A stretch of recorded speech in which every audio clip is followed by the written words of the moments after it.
Part 2 of session 16. Here we're going to talk about Moses and the Ten Commandments, but also we'll discuss life in other planets from the perspective of the Law of One, what life means. So let's start.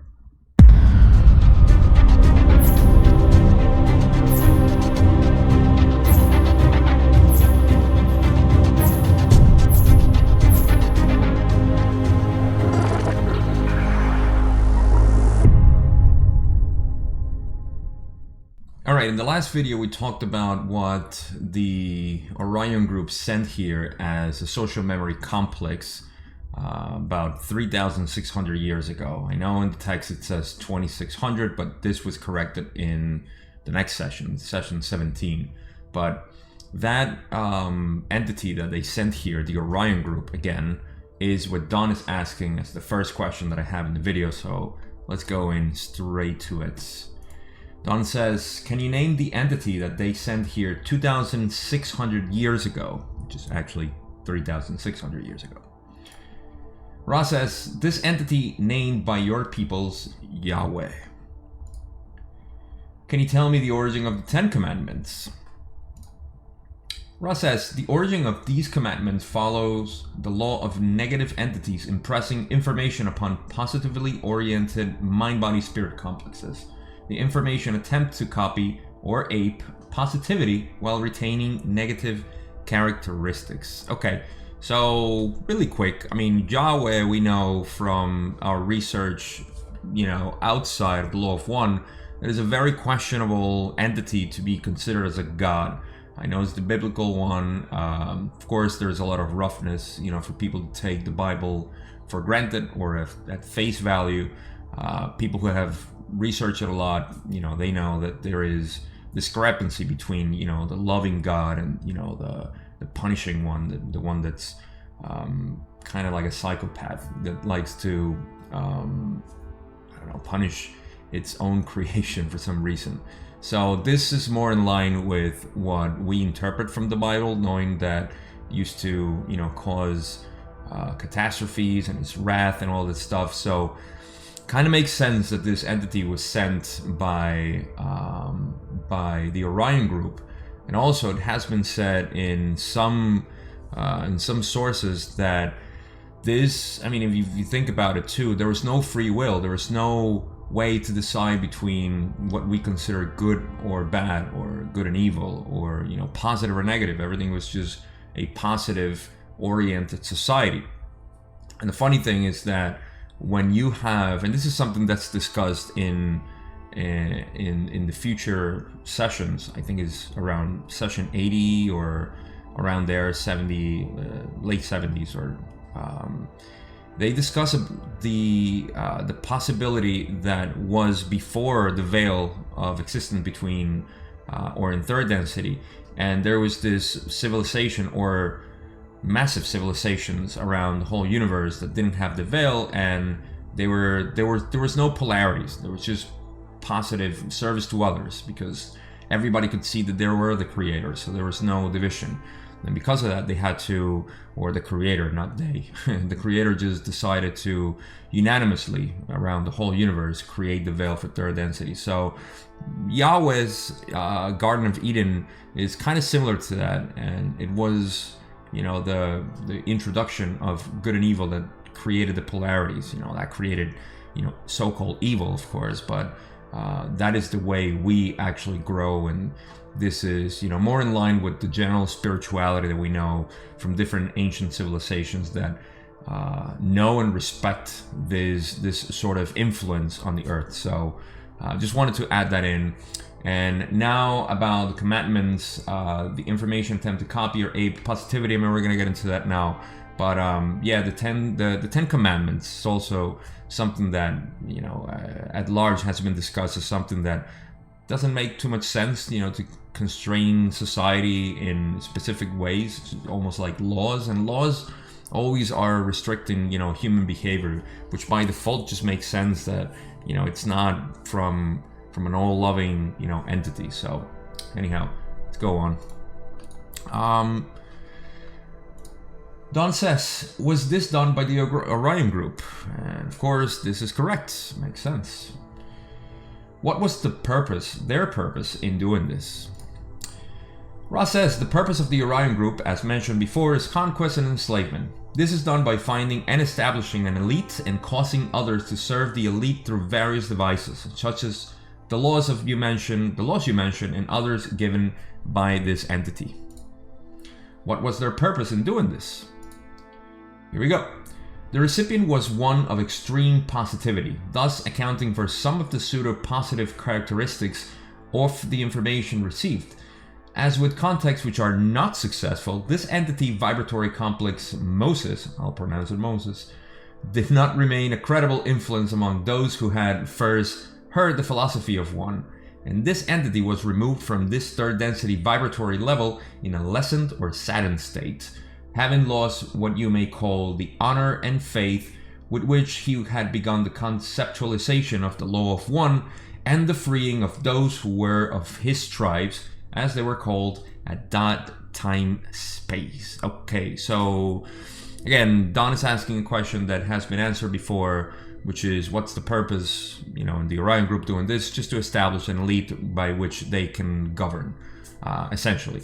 And then they're talking about Moses, about how a positively oriented entity could get, negative information like that. And it happens all the time. Even now, there are several channelers. I don't know them myself, but I know from different sources that they get kind of tainted, with the information. And we know from Ra's explanation that even people who are trying to find positive information, they get kind of interrupted by negative or accept negative influences by the way that they're asking and the way they're behaving and so on. I mean, it's kind of complicated. I don't even know myself how it actually works between the channelers and so on. But, this is something that just, it's a possibility. So that's what happened. So that's what happened to Moses. Unfortunately, he was corrupted unknowingly because he was an extremely positive oriented entity, but he got corrupted by Orion Group. I guess it happens, right? Let's go on. Next question that Don has is, if this entity was positively oriented, how was the Orion Group able to contact him? Explains. This was an intensive, shall we say, battleground between positively oriented forces of Confederation origin and negatively oriented sources. The one called Moses was open to impression and received the law of one in its most simple form. However, the information became negatively oriented due to his people's pressure to do specific physical things in the third density planes. This left the entity open for the type of information and philosophy of a self-service nature. So here's a little light shed on the matter, where apparently the peoples of Moses pressure Moses to have, rituals. I've heard that were the nature of this kind of ideology, where they created certain physical exercises that they had to do to worship and whatnot, and it became more of a dogma or an indoctrination that it's classic of the Orion Group's philosophy. You have to have a certain hierarchy and so on. So it seems like that's what caused the impression of the negative influences on Moses, and the rest of the information that he was channeling from entities from another plane, thinking it was God. So again, I guess it happens. Here we go. So next question is, it would be unlike an entity fully aware of the knowledge of the law of one to ever say, "Thou shalt not." Is this correct? And we know this. This is correct. Can you give me some kind of history of your social memory complex and how you became aware of the law of one? Ra says, the path of our learning is graven in the present moment. There is no history, as we understand your concept. Picture, if you will, a circle of being. We know the Alpha and Omega as infinite intelligence. The circle never ceases. It is present. Ra says, The densities we have traversed at various points in the circle correspond to the characteristics of cycles. First, the cycle of awareness. Second, the cycle of growth. Third, the cycle of self-awareness. Fourth, the cycle of love and understanding. Fifth, the cycle of light or wisdom. Sixth, the cycle of light, love, light, or unity. Seventh, the gateway cycle. Eighth, the octave, which moves into a mystery we do not plumb.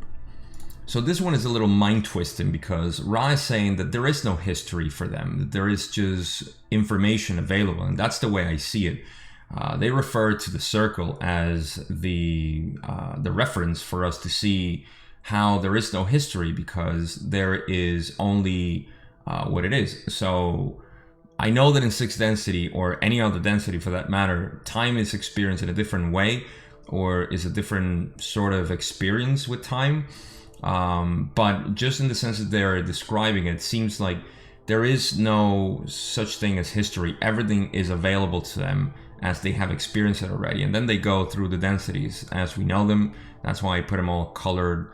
So it makes sense, and you can get the reference of, you know, different densities. And they say they have traversed all of them. I'm kind of dubious about the 7th because I know they haven't. But they know about it, maybe because their masters have been teaching them that. They have said that, so maybe they know about it. But they haven't actually been there. I don't know. It's a little confusing, but that's the answer we got. And, you know, if you have any idea that want to contribute to this, let me know, because this, again, is a little mind-twisting for me. Let's go on to the next question, which is actually related to this. It says, thank you very much. In previous material, before we communicated with you, it was stated by the Confederation that there is actually no past or future. All is present. Would this be a good analogy? Ra says, there is past, present, and future in 3rd density. In an overview such as an entity may have, removed from space-time continuum, it may be seen that in the cycle of completion there exists only the present. We ourselves seek to learn this understanding. At the 7th level, or dimension, we shall, if our humble efforts are sufficient, become one with all, thus having no memory, no identity, no past or future, but existing in the all. So again, this is the kind of convoluted part with time in general, but what I can gather from here is, first, that they make the example of an entity removed from space-time. That means somebody who ceases their incarnation here, dies, and goes to time-space where everything is reviewed. Remember, in time-space, there is 3 dimensions of time and only 1 space, if you will. But it's the same thing. It's just that we move through time, and it's almost like browsing. We can change the physical reality here with our movements and how, you know, we go about building stuff and having experiences. But we can't change time, not, you know, in the way we know it. In time-space, we cannot change the physical and correct imbalances, but we can move through time. And that's just like moving here in space. So in any case, it may be seen, if you think about it, you're seeing in time-space, and this is why, you know, people who are near-death experience survivors, or, well, obviously, but people who have had those experiences, they often talk about reviewing their whole life. That's because they were removed for a little moment to time-space, and they could see their whole life. Obviously, because they're in spirit, you know, they get into the whole analysis of saying, you know, I wish I could have done more loving things or be more time with my family and so on. That's because that's the nature of what we're doing here, and we get kind of distracted. But anyhow, I digress. The point is that in time-space, you get to see that, and present seems to be the natural thing. Like, everything is present the way you see it. And the other thing that they say is that they seek to learn this understanding. That's confusing to me, to be honest, and I gotta be, you know, completely clear. I'm not sure what understanding they're seeking if they know already that there is past, present, and future in 3rd density and that it's different in other densities. So that's not clear to me. But they also say, which is really cool, they seek to find that 7th density experience. Just like I said before, I'm not sure they have been, so kind of confusing. this whole two questions are kind of confusing to me. But what's really cool is that they say that they seek to have no memory, no identity, no past or future, but existing in the all. And that to me gives me a visualization of what they would go through, as opposed to seeing, time in different ways. I mean, they would be all, or be one with all, basically, experience everything, have no recollections of anything, just be everything, just like the Creator is. So that must be like the highest mystical experience you can have in this universe, I guess, as a possible entity. But then you're not being an entity anymore, you're being one with everything. Anyhow, let's go on to something more grounded. Does this mean that you would have an awareness of all that is? They said this is partially correct. It is our understanding that it would not be our awareness, but simply awareness of the Creator. In the Creator is all that there is. Therefore, this knowledge would be available. So again, going back to that, that's what I was trying to say, that it would be the awareness of the Creator being in the all and not having a specific identity per se. So there would be dissolution of the social memory complex that they are, I guess, because there won't be no purpose for it. So that's it. All right, now I promise more grounded information. How many inhabited planets are there in our galaxy? Ross says, we are assuming that you intend all dimensions of consciousness or densities of awareness in this question. Approximately 1/5 of all planetary entities contain awareness of one or more densities. Some planetary spheres are hospitable only for certain densities. Your planetary sphere, for instance, is at this time hospitable to levels of or densities 1, 2, 3, and 4. Okay, I have a notation there just because I skipped one question that was formulated wrong or confusing for Ross, so they just said, please restate the question, and that's why I skipped that. But question 25 is about how many planets have intelligent or conscious life, not intelligent. I think that's an old concept, but conscious life as we know it. And they said that around 1/5, so that's 20% of all the planets in the galaxy. A lot. We're gonna get to the specific number, but the other cool thing is that, we know this already, that our planetary sphere or Earth is habitable by obviously first, second, third, and fourth density. They repeat it again. Fourth density is available right now, or has been since probably 100 years already. Let's move on. Well, roughly how many total planets in this galaxy of stars that we are in have aware life regardless of density? Ross says approximately 67 million. Can you tell me what percentage of those are third, fourth, fifth, sixth density, etc.? Roughly, very roughly. Ross says a percentage 17% for first density, a percentage 20% for second density, a percentage 27% for third density, a percentage 16% for fourth density, a percentage 6% for fifth density. The other information must be withheld. The free will of your future is not making this available. Okay, so the first comment I have is that they say 67 million planets.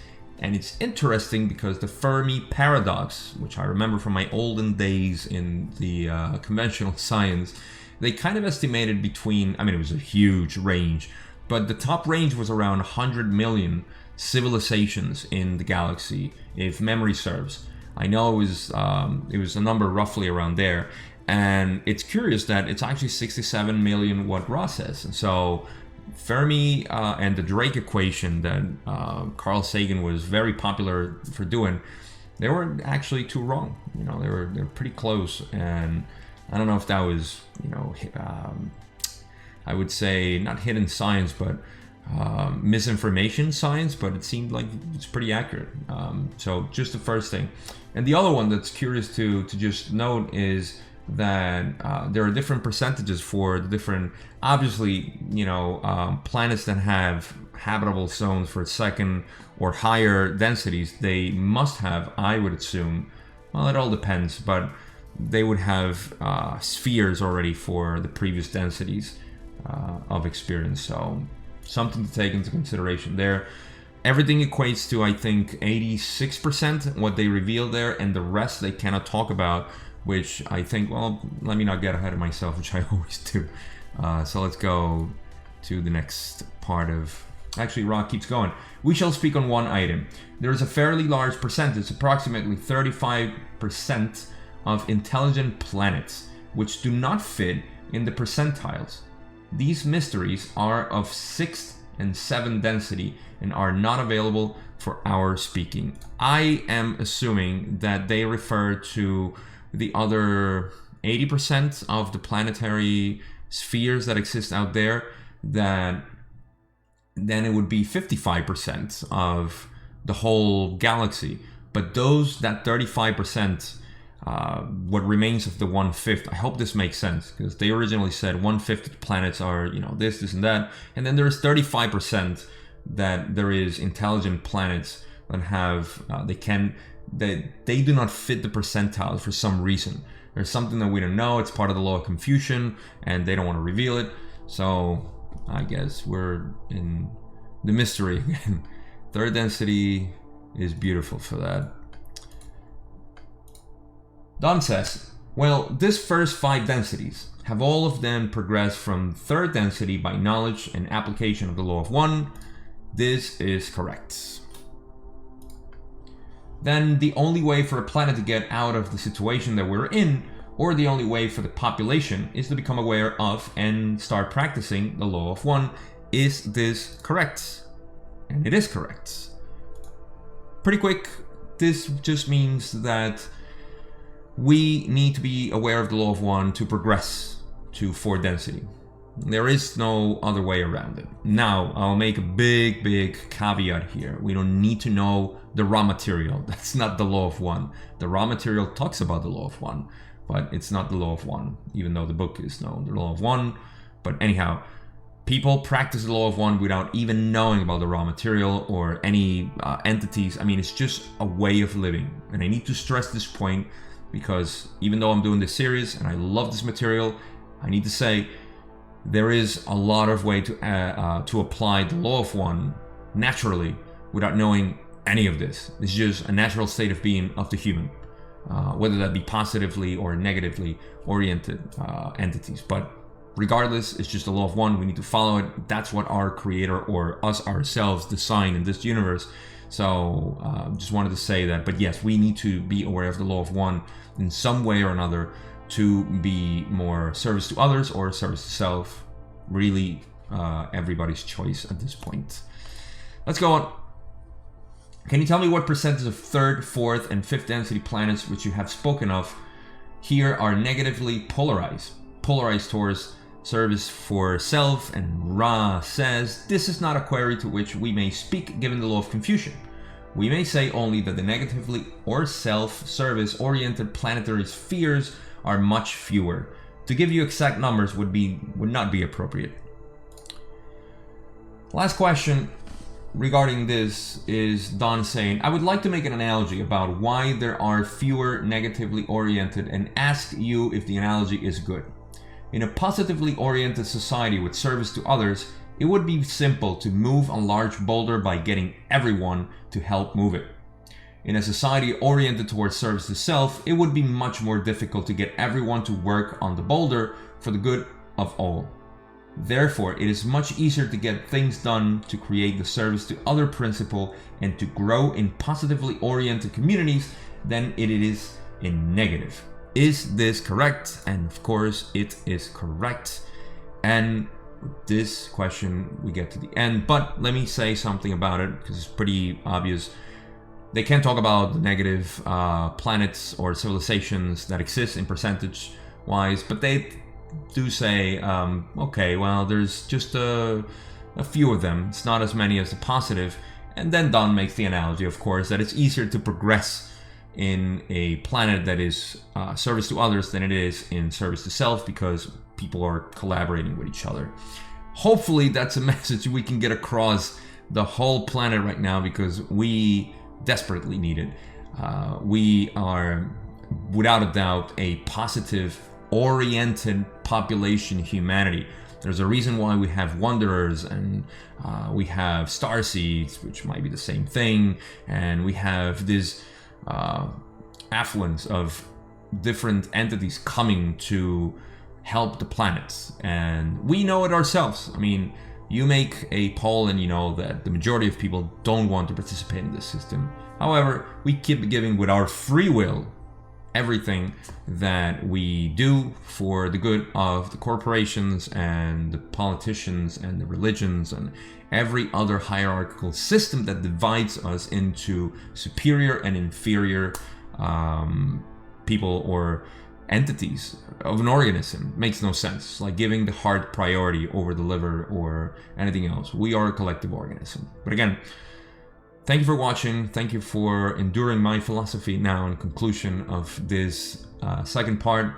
Third part is coming again as usual next week. We'll talk about it. It's gonna be a lot of fun. We're halfway through session 16. Like I said, it's pretty long. Thank you for resisting all this and watching. Hopefully there's a good message for you and something resonates so you can continue with your growth as I am in the learning of all this material. I'll see you next week in part 3 of session 16. Take care.